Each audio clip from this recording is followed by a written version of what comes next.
Was she with someone else, or was it just her and her daughter? It was her and her daughter. Okay, so if you said they moved... It's homework time in the Green household just outside of Denver.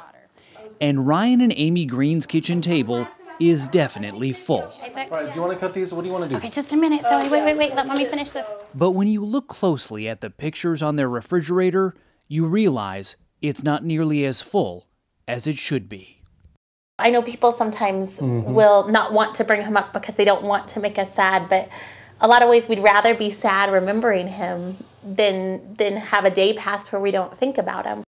Their son Joel was diagnosed with terminal brain cancer in 2010. He was just 1 year old. The tumors left him partially blind and unable to speak. But at first, the treatment was working.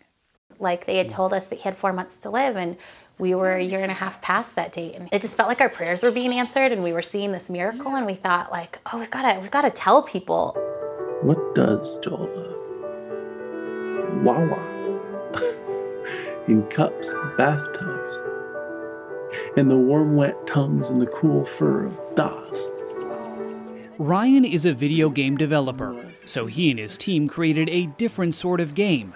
They called it That Dragon Cancer. Hey, do you want to rock? Okay, let's rock. There we go. The impressionistic game chronicles Joel's battle with cancer and the emotional ups and downs of caring for him.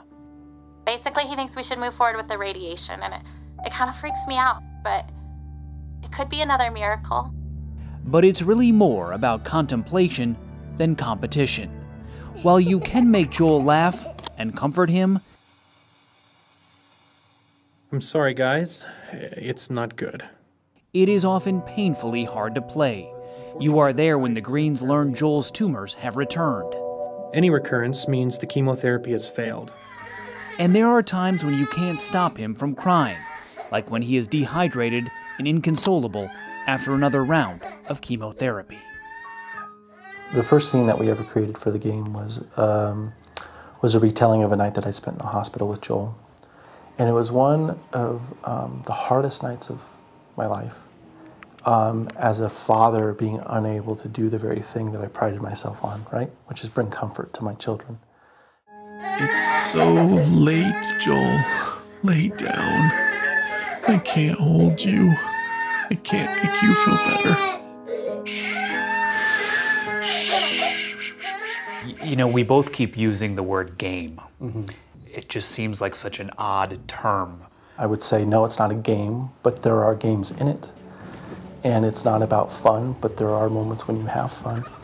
And life is a mixture of the sorrowful and the joyful and the weeping and playing and praying. And so I hope that it's a reflection of our life, in the form of a video game.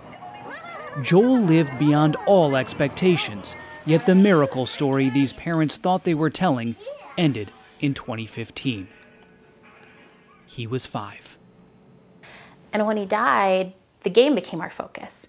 In our grief and in missing him, like we could all as a family kind of rally around finishing the game for him. We went from caring for Joel to making everybody care about Joel. That dragon cancer became a phenomenon in the gaming community. I think there's a very intense drive as parents to want your children to have some impact on the world.